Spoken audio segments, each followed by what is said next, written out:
Magkano ba utang ko sa'yo? Di ba 2,000? Oh. O tubo nun, 2,200. Oh. 200. Magkano babayad mo? 3,000. Ay, ang yabang. Kaya palang yabang mo ngayon. Siguro nanalo ka, no? Yabang mo eh. Hindi ako nanalo, marunong lang ako magbayad ng utang na loob. Ay, ang galing nga. Ay, mga gusto ko dyan. Makakaulit ka. Oo, makakaulit.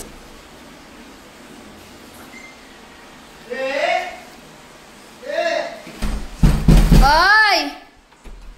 Ang ingay naman, makadabog ha. Kayo? Oh, matagawala ka. Ay, nakakainis kayo eh. Bakit?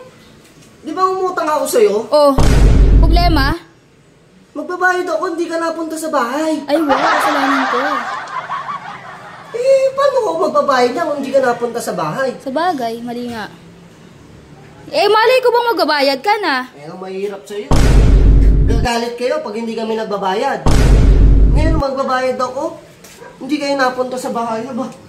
Swerte kayo. Parang ang tapang ha. Parang kasalanan ko pang pinautang kita. Ang tapang ha. Yung pumunta ako sa inyo, pinautang mo ako na mabilis. Oh. Ngayon, mabilis din ako magbabayad. Di naman kayo pumunta sa bahay. Ano oh, pasensya na. Pasensya na. Nabisi lang ako. Kayo, mahirap kayo utangan. Ang dami kong ginagawang dito, business. Pasensya na kung di ako nakapunta, hindi ka nakabayad. Pasensya na. Hindi. Ang pangit ng utangan. Hindi kayo marunong maningil.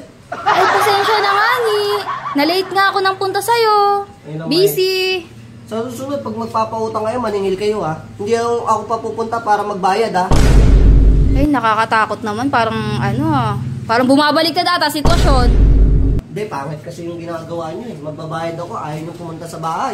Busy nga yung tao. Ano, lagi kayong busy? Hindi na ako magbabayad yan.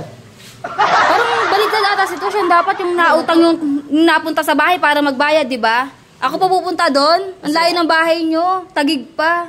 Kasi nakakahiya pag hindi ako nagbayad. Buti naman, ang lakas ng labong pumunta dito. Buti naman naisip mong pumunta. Kasi nahihiya ako sa inyo, hindi kayo marunong maningil. Marunong kayo magpautang pero hindi kayo marunong maningil. Ganun na ba ngayon? Oo. Kami na yung pupunta sa bahay niya para maningil. Magkano ba utang ko sa'yo? Di ba 2,000? Oo.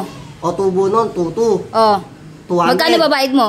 3,000. Ay, ang yabang. Kaya palang yabang mo ngayon. Siguro nanalo ka, no? Yabang mo eh.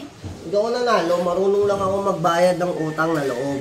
Ay, ang galing nga. Ay, mga gusto ko dyan. Makakaulit ka. Oo, makakaulit. Sa susunod, pag magpapautang ka, pumunta ka sa bahay para maningil. Sige, pasensya na. Salamat. Papautangin ulit kita.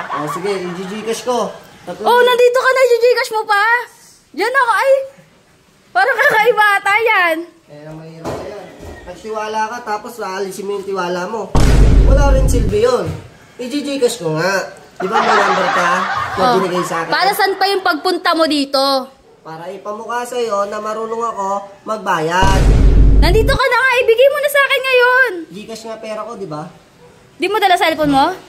Nasa motor. Oo.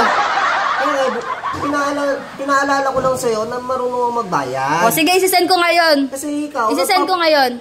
Yung Gcash ko. nagpapautang ka, hindi ka naman marunong maningil. Aantayin ko ngayon. Huwag kang umalis. Kunin mo yung cellphone mo. Hindi mo ko dyan. Baka paglabas ka, wala ka na dyan, ha? Bahala ka. Magbabayad ako. Ibang klase na pala ngayon yung mga nangungutang. Parang sila pa yung galit pag di napuntahan, ha?